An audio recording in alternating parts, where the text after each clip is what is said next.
سلسلة علم ابنك النهارده هنتكلم عن حاجة مهمة جدا وهي الثقة بالنفس. ازاي نربي ابننا او بنتنا انهم يكونوا واثقين من نفسهم سواء في سن الطفولة او لما يدخلوا سن المراهقة، وازاي كأب او كأم نكون السبب في دعم ثقتهم بنفسهم او تدميرها.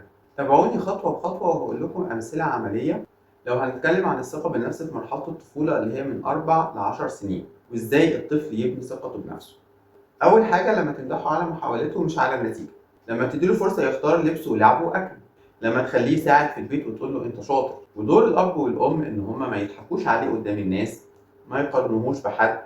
لما يغلط نعلمه بهدوء وما نزعقلوش قدام الناس أو حتى قدام إخواته. يعني مثلا لو ابنك وقع كوباية مية على الأرض ما نقولوش أنت فاشل، إيه القرف ده؟ إيه القرف اللي أنت عملته ده؟ قول له ولا يهمك، تعالى ننضفها سوا.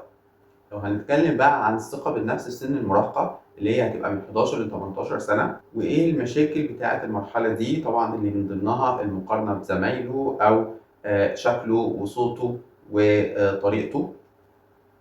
ودور الأب والأم هنا هيتعاملوا إزاي؟ أول حاجة هنسمع له كويس لما يتكلم، ما تقللش من مشاعره حتى لو شايفها بسيطة. دعمه قدام أهله وأصحابه وقول إن أنا فخور دايما بابني. طب لو بنتك جات لك وقالت لك صحابي بيتريقوا على لبسي، هتقولي لها ايه؟ قولي لها لبسك محترم وشكلك حلو واسلوبك حلو، مش مهم رايهم، المهم رايك انت وثقتك في نفسك انت. ازاي نتعامل مع الطفل قدام الناس؟ امدحه حتى لو غلط، لو اضطريت تنتقده ابعد بيه على جنبه بهدوء. خليه يشاركك الحديث قدام الضيوف، ولو في البيت خليه يحس ان ليه دور وقول له رايك يهمني، تحب نختار مع بعض. وعلمه يدافع عن رايه لكن بادب. ايه هي الاخطاء اللي بتقتل ثقة الطفل في نفسه؟ المقارنة بينه وبين الآخرين، زي لما نقول له شوف ابن عمك أو شوف ابن خالك أو حتى شوف أخوك بيعمل إيه. المقارنة دي أوحش حاجة نعملها مع أولادنا.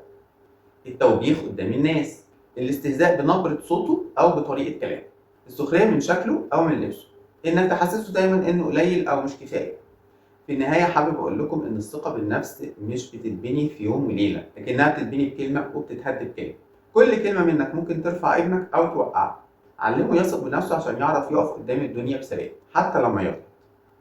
لو عجبكم الفيديو متنسوش تدعموني بلايك وشير واشتراك في القناة وفعلوا زر الجرس عشان يوصلكوا كل جديد، وقولوا لي رأيكم في التعليقات وحابين نقدم إيه كمان، ونتقابل إن شاء الله في الفيديو اللي جاي، ومع ألف سلامة.